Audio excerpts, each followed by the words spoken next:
Basically, I do all the news for the college. If anytime anybody sees a story about St. Rose in the newspaper, on TV, or hears about it on the radio, I'd say 9 times out of 10 I have something to do with it. I write the press releases, I field calls from reporters, I pitch stories to reporters, I distribute their press releases, I'm part of a crisis communications here on campus for to deal with media. Basically, I handle the news for the college. On the whole, as e-media coordinator, I oversee and manage all of the college's social media. I myself coordinate the main channels, the main Facebook page, the main Twitter, Instagram, etc. But I also oversee and analyze a bunch of the different college, whether it's undergraduate admissions, transfer students. So I oversee a lot of those and kind of give those offices some advice when I can. I also do a lot of photography and videography for the college, and that contributes to our social media channels certainly, as well as the college's website. We are a complete, the Office of Public Relations and Strategic Communications is a complete PR shop in one small package. Our office literally does everything. Media, social media, marketing, advertising, brochures, athletics marketing materials, all sorts of things. It's a full service office. In order to reach the audience where it is, you either have to retrain the staff that you have or bring on people who know how to reach that audience, so that then your institution, your business, your firm, your corporation can reach the audience wherever it is, be it on be it looking at newspapers and traditional media, or be it in social media like Facebook and Twitter. I manage the college's Facebook page, Twitter account, Instagram, YouTube, Pinterest, website. I definitely monitor, especially as social media is emerging, which is constantly. I monitor the different channels. A perfect example actually is Instagram. The college, we kind of watched Instagram when it first came out. I was working at the college when it came out and watched it for probably a couple of months and decided that was the right platform for us, especially since it's so visual. There's other channels like Pinterest, for example, that we're on that we haven't necessarily figured out how extremely helpful they are for higher education, since higher education is so much different than a traditional business. But with Instagram especially, we kind of watched it for a little while, jumped onto it, and we were one of the first colleges really, especially in the area, that jumped onto this channel, and it has grown exponentially for us and been really popular with connecting with not just our current students, but with alumni who love seeing photos from campus, especially even if I do older, like vintage photos, as well as prospective students, which is a main audience for us. With Instagram, just like with Twitter, a way that people can connect on there is through hashtags. So one way that we've really pushed Instagram, as well as our other social media channels, now that Facebook has hashtags, is promoting the incoming classes hashtag. So this year we used the hashtag STRoseStros2017, and that hashtag we promoted with students. We've been promoting with them throughout their application and acceptance process, really pushing this hashtag onto them. And now that students are coming to campus and they're here for orientation, we're asking them to share photos and basically just promote that they are proud St. Rose students. And we found that this has been really successful. And sure, they're sharing it with us, and it's great to see that, but they're sharing that experience with their followers and kind of helping spread the word kind of through a social media word of mouth about St. Rose. Companies, organizations need that type of teamwork in order to get to where the audience is now. If it means bringing on an additional person who is particularly savvy with social media, as Kayla Germain is, then that's what you have to do. It's definitely worth the expenditure. And the work that they do, you get it back in spades. A lot of our campaigns are definitely admissions based, so we'll follow the admissions cycle. So whether it's a financial aid deadline, a general acceptance deadline, an upcoming open house, I'll work with the admissions team and kind of schedule when we're going to push things out and try to be proactive about what we're going to be doing. And fortunately, I work in an environment that is very accepting and excited usually about these different campaigns. Ben and our supervisor, Lisa, is always super on board. And social media is free, but when it comes to giveaways and things like that, it certainly isn't. And I fortunately have a ton of support within my office. Our most successful social media campaign has definitely been the Incoming Class, a t-shirt campaign that we've been doing. We've done it for 2 years in a row now. We've asked the incoming class to vote for their class t-shirt. And while it's fun for them, they get to pick their t-shirt, and that t-shirt will be theirs, and it'll retire. It really starts getting the students excited and excited on social channels about being an incoming St. Rose student. So we'll do giveaways and things along the way to really promote them to start connecting as a St. Rose Golden Knight. But the t-shirt has always been huge, and our incoming class is anywhere somewhere in the realm of 600 students. And we'll get like 550 votes. So we get, almost 100% of the incoming class voting for their t-shirt and talking about it.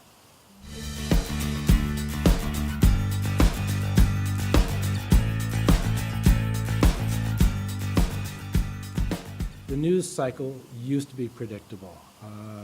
Used to know that reporters were on deadline starting at 4 o'clock or 3:30 or whenever. You had a set time that TV reporters had to get their stories done. You had a set time for newspapers.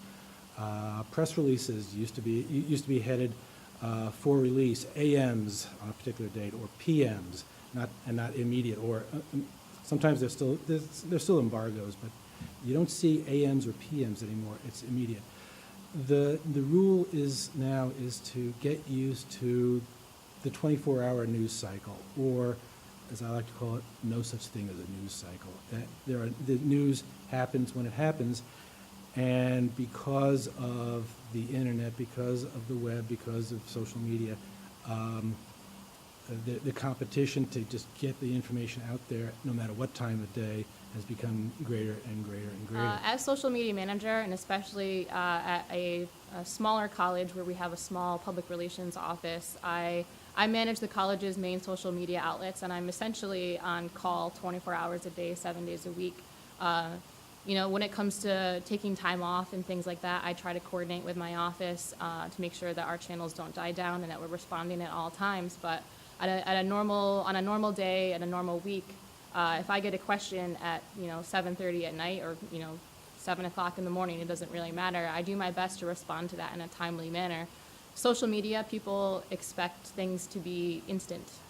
So even when I reply to something within an hour, I feel like I'm being too late on things. But certainly there's times that you want to make sure you have the correct answer, and certainly crisis communications can get involved with that as well. But an everyday question, things that people can Google now, they ask our Twitter. So I'll get, when does the library close? So I might be at home having dinner, but I get online, I figure out when the library closes, and I answer as soon as I can. And I think having that immediate response most of the time has really made people appreciate that we're doing social media genuinely, that we're not scheduling things to go out on a regular basis, that there's a real person on the other end, and it kind of personalizes it a little bit. I think one way that social media is definitely an integration of public relations and marketing. And one of the ways that you want to try to connect with people on a two-way basis is to make the company, the business, whatever it is, much more personal. So while we push out our press releases, we'll push out that we have an admissions deadline coming up, things like that. I will also tweet, and is honestly probably one of the more popular things, whatever the holiday of the day is. People love knowing that it is National Chocolate Ice Cream Day, and they will connect with us on things like that. And while they seem kind of silly at the time, and you can kind of make jokes about them, people will really get engaging with you. They'll start following you, things like that. And then you're starting to build that connection to get to that next step where you can talk about your admissions stuff and not constantly be a marketing or a public relations kind of have that constant drive. It gives you that two-way connection. People start to connect with you, and that's invaluable. With social media, just like with all things marketing and certainly to some extent public relations, your return on investment is something that is extremely important, especially to superiors and people that, sometimes don't understand social media and don't understand why it takes a person to be on Facebook all day. So measuring those analytics, tracking, I personally track week to week what our progress has been, what our highlights were, what was most popular. And I look at those on, basically, I look at them all the time, but especially on like every 6 months, I'll look at those and see what has been popular. Those have been invaluable for us for kind of proving to people that there is a reason that we're doing this. And how we do those, like I said, I'll track what our progress is week to week, but I'll use different things like Google Analytics that will show, with the college's website or the college's blog, how people are getting to our website, different search terms that they're using. And from those search terms, we can figure out, okay, people are interested in this, so what should we do to kind of help that and help promote a certain program or something like that. A lot of different social media sites are developing or have already a kind of dashboard from the back end where you can see what has been popular, again, different tags and search terms that have been popular, and kind of see, it helps me especially see where I want to go and where I want to push things in the future, what works and what doesn't.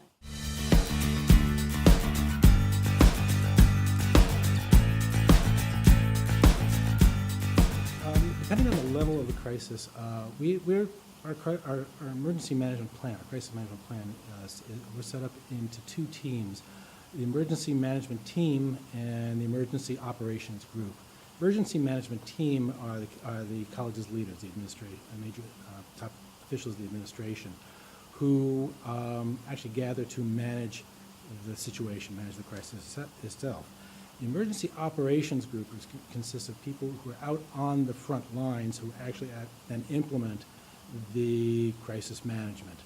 On the media level, I'm on the emergency operations group since when there's a crisis, all of the Albany media know me. They know how to reach me. I'm associated with St. Rose, and they also know that I return my calls, or I should say, they also know that I return their calls, and I get information for them. So they call me. So I'm the one who's out there dealing with the media and trying to meet the media's needs.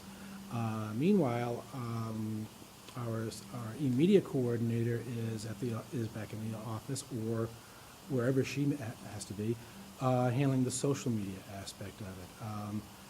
We're tweeting whatever information we can, posting things on Facebook, trying to get the information out. This area was devastated by Tropical Storm Irene. And in fact, the storm hit on our freshman move-in day, that whole weekend. We were supposed to have students moving in kind of like at staggered times in order to get people here safely, get them in safely. We told even the returning students, everybody come on one day, get in, we'll feed you, we'll have the dining hall will be open.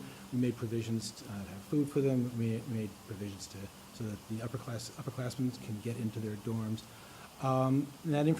We got that information out by a whole variety of means, through Facebook, through Twitter, through news releases, through email. I believe we texted information. Just got as much information out as quickly as we could.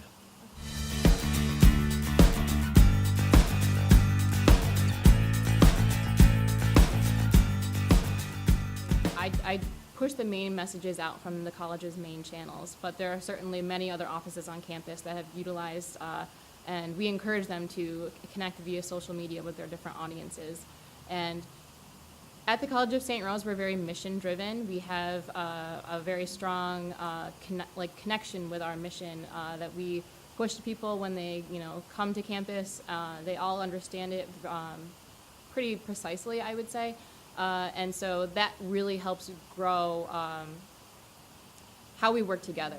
as our different audiences, our different offices on campus decide that they want to utilize social media, they usually reach out to me in some way asking for advice. Recently, our alumni office decided to make the jump onto Twitter, and they met with me. I gave them some basic tips about, what tends to work on social media and Twitter. I also taught them a tool that's Hootsuite that can help schedule different tweets, which can really make an office feel less overwhelmed about tackling a medium like this. And then from there, they go off and they understand the mission, they understand the basics of Twitter, so they can go off on their own. I continue to monitor those messages and will work with them. An example, our admissions office has a Twitter and a Facebook account, and we'll work together on different campaigns to promote an open house or an upcoming visit. And whether it's budget-wise, working on different prizes and things like that, or just making sure that we're communicating the same message, we're all on the same page.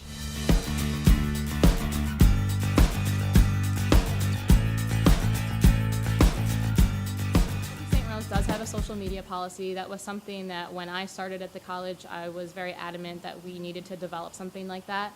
I came up with an outline. We worked with lawyers actually to make sure that everything was fairly concrete. There's certainly some flexibility with something like a social media policy, but on the whole, it steers our social media users in the direction of using social media in a respectful manner, making sure that it's clear, when we delete something on a page, why we've done it. We don't allow promotions of outside companies and things like that. But that social media policy has helped back us up in certain instances when we have had to delete something, and it's also helped steer our audiences in the right direction of sharing a positive message and keeping on track about what the college is doing. The most basic things that I think should be included in a social media policy, and while it might not be the highlight of it for sure, is something that outlines why you would delete a post or something that came onto your page. That way, if you do delete something, you have a backup and you have a resource to say, well, this is what you did and this is why we deleted it. Keeping on message and telling people, you need to stay relevant to our page. You can't go on there and post a random sort of petition or something like that that's not at all related to the college. Those are things that just basic guidelines. And we definitely also included, because we didn't want to seem, when we created the social media policy, like we were being a boss or a bully over these channels, because we want people to connect with us. So we also kept a degree of positivity to it. So we told people, we want to hear from you. We want you to share your stories, your photos, your posts, and things like that. Just keep the message, positive. The social media policy is located on the college's website. It's under the strategic communications page. It's also on our different channels. So we have it on the college's blog. It's a certain page that you can navigate to right from the blog's homepage. And we also have it as a note on our Facebook page. So it's not hidden by any means. If you're using the online world, you can easily find it just by Googling social media policy, the College of St. Rose. I think people are aware that, or are becoming aware, and we try and re-emphasize it, that if it's on the internet, it lives forever, and that what they do on social media can also get picked up by the traditional media, and then get spread even further, get onto websites clearly around the world. Our goal is to make sure that people have this in mind when they act on social media, so they don't post something stupid on Facebook, or they don't do an ill-timed tweet or something that they wish they had thought about. The goal is to just make sure that people are aware of what they're doing, aware that anything that they can say becomes public. And if you wouldn't want to say it to your best friend, you don't want to say it on the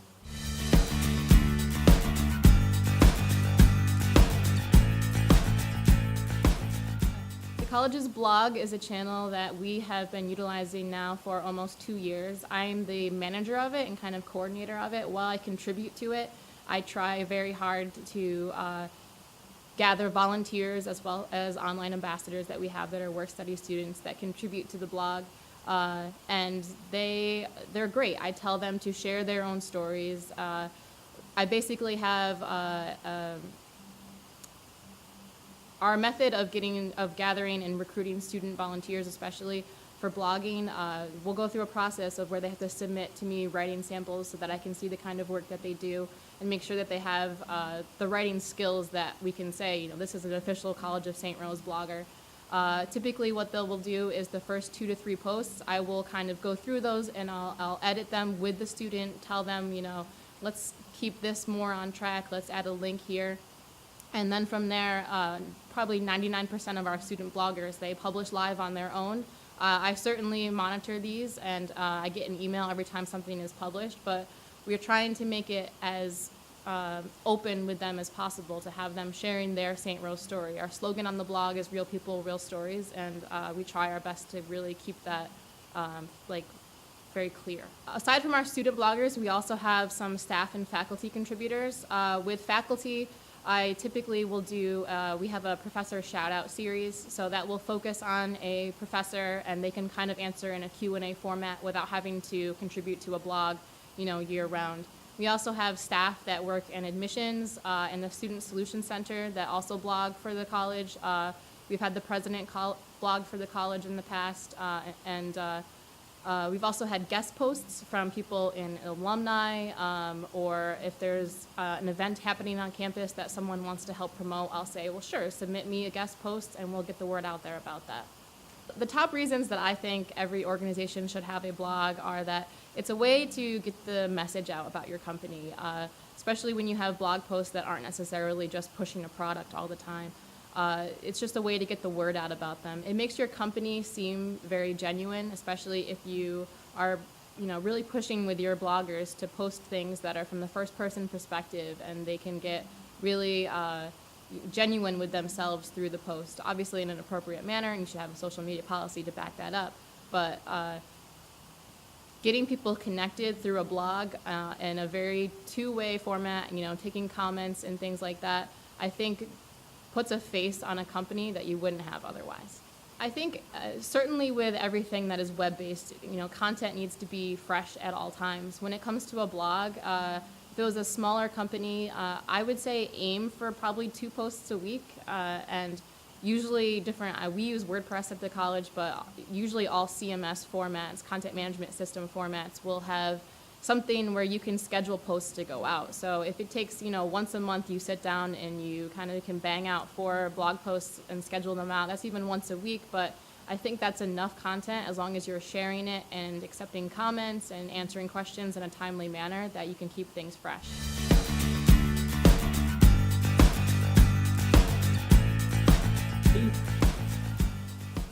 Yes.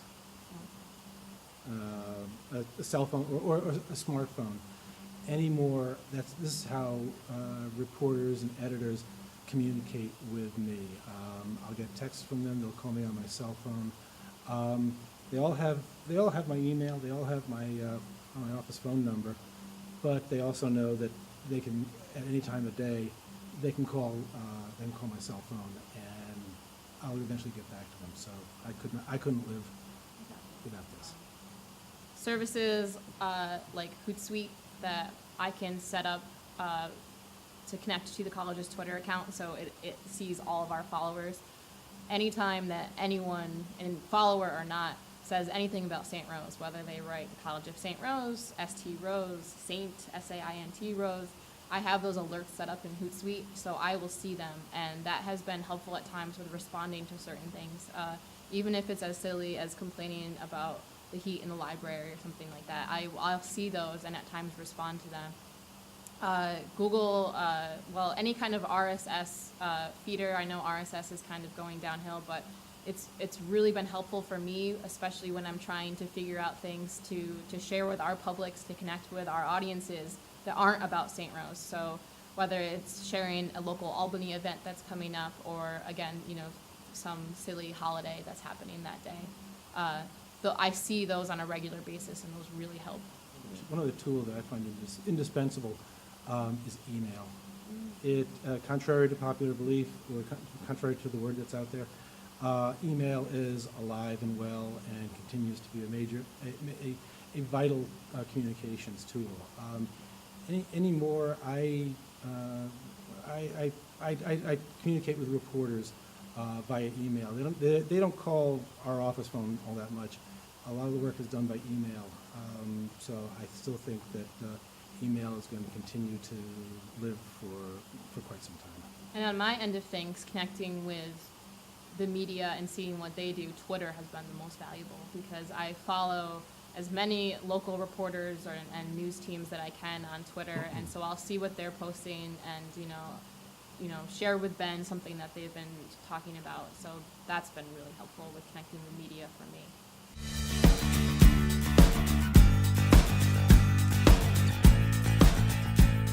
One of the most important criteria when we were looking for any media coordinator was somebody who could relate to students, because we knew that was an audience that absolutely had to reach that, and we needed somebody who could think like a student and really be able to communicate and work with them.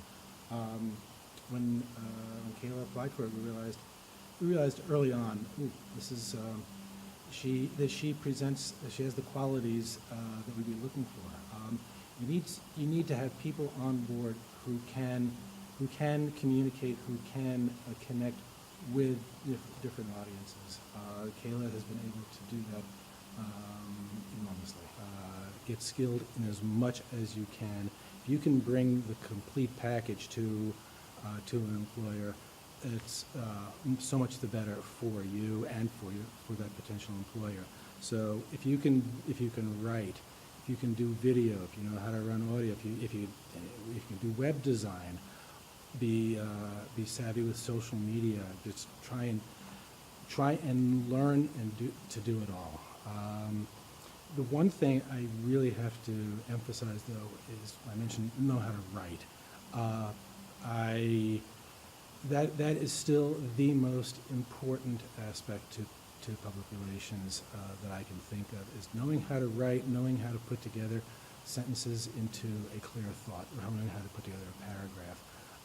That's never going to go away. The press release, as far as I'm concerned, is never going to go away. It's still going to be the foundation of public relations.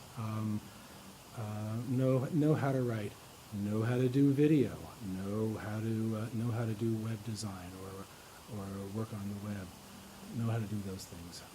I think there's two major points that a PR student should really focus on. While you're in school, certainly take advantage of any kind of medium that you can learn, whether certainly, writing skills and press releases, the more traditional side of public relations, but, engaging in social media and especially practicing it yourself in an appropriate manner where you can show this is what I've done on social media and feel very comfortable with sharing your own social media channels. If you don't feel comfortable doing that, then you're probably in the wrong field. But also, photography and videography, more and more companies aren't hiring people out of house to do that. They're looking for someone that they can hire that can fill all those different skill sets. So not only being able to take photos and shoot video, but to edit them and put them together, whether it's through, different Adobe products or other editing software that are really key to bringing the whole message together. My other major recommendation for PR students is certainly to take advantage of as much experience you can get within the field. So I had 2 internships through my college experience. Throughout my college experience, and I certainly think that I wouldn't have gotten my first full-time position within my field that I wanted to get without that background behind me, as well as a graduate assistantship.